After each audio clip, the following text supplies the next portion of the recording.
Hai, Shalom. Perkenalkan, nama saya Lani Babies. Dengan channel YouTube Lani Babies Hope akan hadir dan membagikan kisah-kisah inspiratif.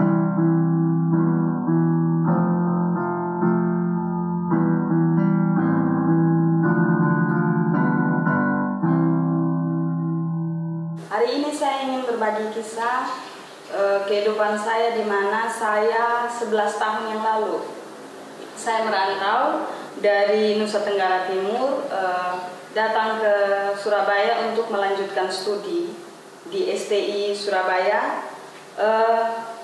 Saya berasal dari Kabupaten Timur Tengah Selatan, tepatnya Kota Soe. Waktu itu saya datang ke Surabaya itu karena kondisi keluarga saya ya. Jadi waktu masih SMA, bahkan dari kecil ya, keluarga saya itu bukan keluarga yang harmonis, keluarga yang sering terjadi percekcokan antara papa dan mama saya, sehingga saya memilih tepatnya umur 17 tahun saya mengenal Tuhan lewat seorang penginjil. Saya mengenal Tuhan dan oleh kasih kebaikan Tuhan, mulai dari saat itu saya rajin beribadah. Saya banyak mengikuti kegiatan gereja, salah satunya menjadi seorang guru sekolah minggu. Dan saya sering mengikuti KKR yang terjadi di daerah saya. Akhirnya pada satu titik saya memutuskan untuk melanjutkan sekolah teologi, tapi orang tua saya kurang setuju karena terutama ayah saya kurang setuju, karena menurut ayah saya kalau sekolah teologi itu pasti penghasilannya sedikit. Saya tidak punya masa depan. Tapi ada beberapa petunjuk dari hamba Tuhan bahwa anak ini harus melayani Tuhan. Dan kurang lebih 3 atau 4 hamba Tuhan menunjukkan hal yang sama, bahwa saya pasti akan melayani Tuhan. Namun orang tua saya, ayah saya tetap berkeras hati untuk saya lebih baik menjadi seorang pegawai negeri atau kerja yang lain aja daripada menjadi seorang hamba Tuhan. Tapi apa yang direncanakan Tuhan jauh dari apa yang saya pikirkan, sehingga yang terjadi adalah saya lulus SMA dan memutuskan untuk sekolah teologi. Ayah saya ingin merobek ijazah saya karena kurang setuju. Namun pertolongan Tuhan, akhirnya 1 tahun kemudian saya lulus SMA tahun 2008. 2009 saya datang ke Surabaya untuk melanjutkan studi di STI Surabaya. Semester ketiga saya sakit. Sebelum itu juga saya sering sakit, tapi kayak demam biasa, sakit-sakit yang ringan. Tapi pada semester yang ketiga, tiba-tiba setiap pagi saya buang ludah, bangun pagi dan buang ludah itu selalu mengeluarkan darah. Kalau saya batuk, berdahak, selalu mengeluarkan darah. Jadi waktu itu saya tinggal di sekolah di STI Surabaya, tapi tinggal di asrama. Menurut ibu asrama sama beberapa teman, mikirnya saya tuh kena TBC, ya. Saya kena TBC, jadi akhirnya beberapa dosen itu menyuruh untuk saya diantarkan pulang ke tempat saya praktek di gereja, namanya gereja GPE, Gereja Pentakosta Elim. Waktu saya sampai di gereja dan saya istirahat kurang lebih seminggu, akhirnya pendeta saya menyarankan untuk cek di puskesmas terdekat atau klinik terdekat. Dipikirnya waktu itu amandel ya, mungkin Surabaya panas ya. Saya datang dari daerah saya sangat dingin, suhunya dingin sekali. Tapi sampai di Surabaya panas, jadi mikirnya mungkin karena panas saya akhirnya minum banyak es, banyak minum es, sehingga dipikir mungkin amandel. Ternyata waktu sampai di klinik, dokter itu kaget. Katanya waktu diperiksa, dokter THT ya, diperiksa, loh ini kok parah ya menurut dokter, jadi dirujuk. Waktu itu saya dirujuk ke rumah sakit besar, yaitu Rumah Sakit Adi Husada Kapasari. Akhirnya saya juga nggak tahu penyakitnya apa, hanya diminta untuk rujuk, dibuatkan surat untuk rujuk. Akhirnya saya rujuk sama jemaat yang ngantar saya. Waktu itu nggak ada orang yang ngantar, jadi jemaat ngantar saya ke Rumah Sakit Adi Husada Kapasari. Kami nunggu 2 jam di sana, waktu 2 jam. Setelah itu bertemu dengan spesialis THT. Dan yang bikin kak saya kaget lagi adalah dokter THT-nya kaget waktu periksa tenggorokan saya. Dia berkata bahwa kamu ini terkena tumor pita suara. Dia tanya, dokternya tanya, kamu ini pekerjaannya apa? Saya bilang, saya ini singer di gereja. Dia bilang, dokternya bilang kalau tumor pita suara ini biasa kena pada orang yang pekerjaannya penyanyi atau seorang pembicara yang sering banyak kali menggunakan suaranya. Waktu itu dia tawar kalau mbaknya mau operasi bisa operasi, itu harganya tahun 2011 lah ya waktu itu. Itu biaya operasinya 60 juta, tapi kemungkinan untuk sembuh itu sangat sedikit. Dokter itu berkata bahwa kemungkinan untuk sembuh itu sedikit karena pita suara ini tipis, sehingga untuk sembuh itu sangat sedikit.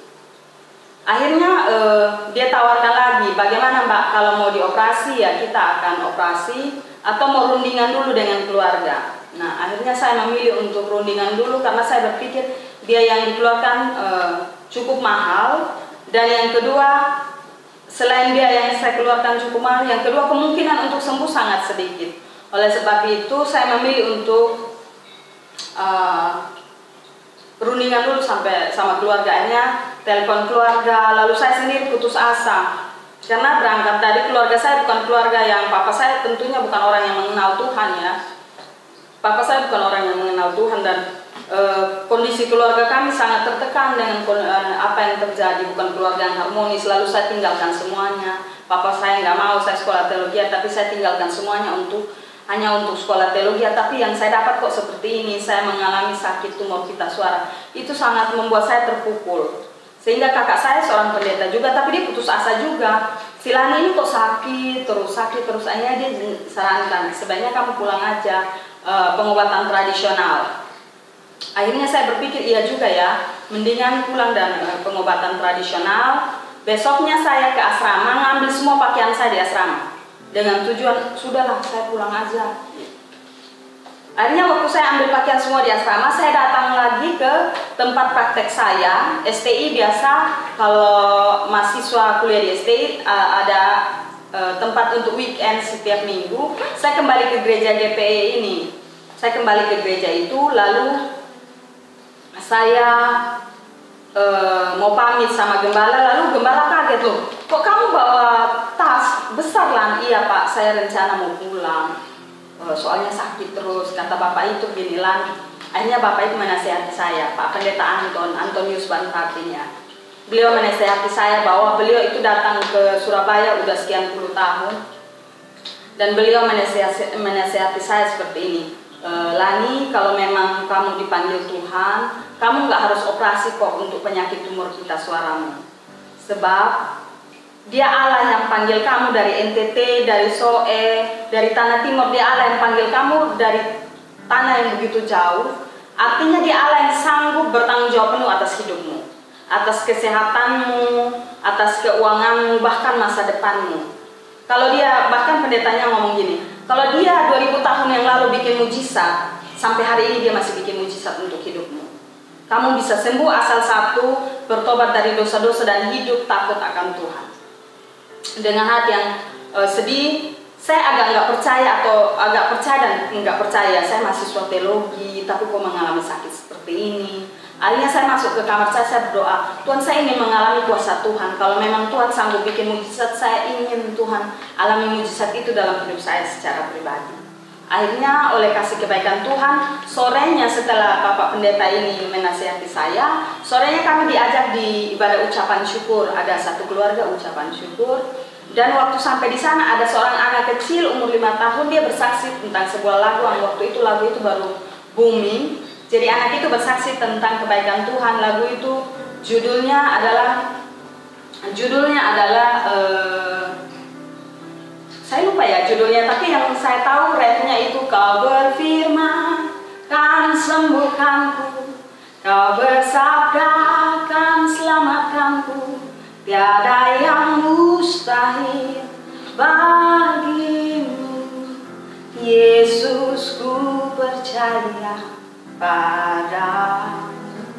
Waktu saya dengar lagu itu rasa hati saya ini sedih, tapi saya mau meyakini lagu itu bahwa saya akan alami itu dalam hidup saya. Gak ada yang mustahil dalam Tuhan. Kalau Tuhan berfirman saya sembuh, Tuhan selamatkan saya. Lalu setelah itu, setelah saya dengar lagu ini, saya mengimani lagu ini. Setiap doa pagi saya lakukan itu, saya nyanyikan lagu itu setiap hari, setiap hari, setiap hari. Waktu hati saya sedih, seakan tidak ada pengharapan, saya tetap menyanyikan lagu itu. Setelah itu saya bernacar. Waktu itu saya ingat saya pegang uang entah 5.000 atau berapa. Saya ingat saya berdoa, saya bilang begini, Tuhan, saya ini udah jauh-jauh Tuhan dari NTT untuk kuliah. Kalau Tuhan panggil saya rindu mengalami kesembuhan yang dari Tuhan. Kalau Tuhan sembuhkan saya akan lanjut sekolah teologi ya. Tapi kalau Tuhan tidak sanggup sembuhkan saya akan pulang kampung. Saya tidak ingin melayani Tuhan lagi. Akhirnya saya lakukan doa itu terus. 1 tahun kemudian saya bernacar dalam doa saya bernacar kalau Tuhan sanggup sembuhkan saya akan bikin album rohani, saya akan menyanyi pakai suara ini dan menceritakan kebaikan Tuhan di gereja-gereja. Saya berjanji seperti itu. Lalu doa ini saya lakukan terus, nacar ini saya ucapkan terus selama setahun. Setelah itu selama setahun, kurang lebih setahun, saya akhirnya mengalami kesembuhan. Awalnya saya biasa buang ludah darah dan saya nggak bisa bernyanyi, suara saya malahan lebih baik. Dan saya bisa bernyanyi serta saya sembuh total tanpa operasi. Saya sembuh total tanpa operasi. Akhirnya saya bersaksi di STI bahwa saya mengalami kebaikan Tuhan. Nah, setelah itu saya lupa bahwa saya pernah punya nazar sama Tuhan. Saya akan bikin album. Waktu berjalan saya berpikir bikin album. Waktu berjalan saya berpikir bikin lagu. Tapi saya nggak punya dana karena saya seorang mahasiswa teologi. Yang mahasiswa itu disponsori, makan pun disponsori di asrama STI Surabaya. Tapi waktu ini berjalan, ingat ya, kalau kita bernacar sama Tuhan, Tuhan tuh tidak pernah lupa apa yang kita sampaikan. Jadi akhirnya waktu berjalan, tapi saya merasa tertuduh dengan janji saya. Saya selalu merasa tertuduh dengan janji saya. Setiap waktu saya berdoa pasti saya tertuduh dengan janji saya. Akhirnya waktu berjalan, saya bekerja. Setelah lulus saya bekerja, saya gabung dengan lembaga misi. Lalu saya jadi full time. Akhirnya saya jadi ngajar di sekolah, di SMP. Tapi saya tertuduh dengan hal ini dan saya melanjutkan studi saya ke jenjang yang lebih tinggi. Setelah itu banyak hamba Tuhan yang begitu mendoakan saya. Hamba Tuhan itu berkata bahwa apa kamu pernah bernacar ya sama Tuhan. Dan firman-firman itu merujuk ke ayat yang bayarlah nacarmu. Lebih baik engkau tidak bernacar daripada bernacar sebab Dia Allah yang maha tinggi. Tapi saya bingung. Saya nacar apa sih? Saya nacar apa sih? Suatu saat saya mau menyelesaikan wisuda saya di tahun 2018. Ada 3 atau 4 hamba Tuhan mendoakan saya dan menegur saya tentang nacar yang pernah saya lakukan. Akhirnya saya tertegur dan saya berkata, saya mau bayar nacar saya, tapi saya nggak punya uang, Tuhan. Saya nggak punya uang. Lalu oleh kebaikan Tuhan dengan banyak pergumulan saya menyelesaikan studi saya. Akhirnya saya balik ke NTT, bersyukur atas penyertaan Tuhan. Kurang lebih 10 tahun saya sudah merantau dan Tuhan buat saya berhasil. Ada banyak sakit penyakit, ada banyak pergumulan yang saya alami, kekurangan uang, harus direndahkan banyak orang dan banyak hal terjadi dalam hidup saya. Tapi Tuhan yang membuat saya berhasil sehingga saya pulang bersyukur bersama orang tua. Setelah saya bersyukur bersama orang tua, saya kembali ke Surabaya dan saya ingin membaca bayar nacar saya. Tuhan membuka jalan oleh kebaikan Tuhan sehingga saya bertemu dengan beberapa teman yang menolong saya untuk membuat single pertama saya dengan judul Tetap Percaya. Dan itu single itu ada bukan karena serta-merta saya ingin terkenal, saya ingin menunjukkan suara saya, tidak. Ada rentetan peristiwa, banyak peristiwa yang terjadi di hidup saya yang akhirnya membuat saya mengeluarkan single itu. Jadi perjalanan hidup yang panjang ini membuat saya mengerti bahwa Tuhan punya rencana yang baik dalam hidup saya.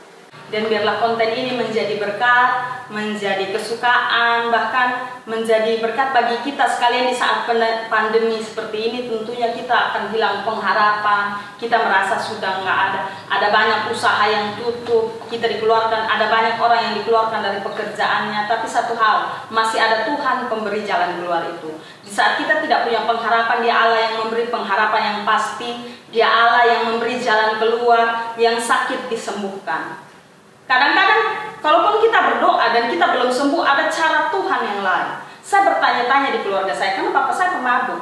Saya bertanya, kenapa saya harus lahir di papa seperti ini? Saya nggak lahir di papa saya seorang pendeta. Sekian tahun saya kuliah, saya hanya menghabiskan waktu memikirkan hal itu. Tapi saat ini saya berpikir, kalau saya nggak lahir di papa yang seperti itu, saya tidak mungkin seperti ini. Jadi apa yang Tuhan izinkan terjadi dalam kehidupan kita, itu mendatangkan sesuatu yang baik tentunya, Bapak.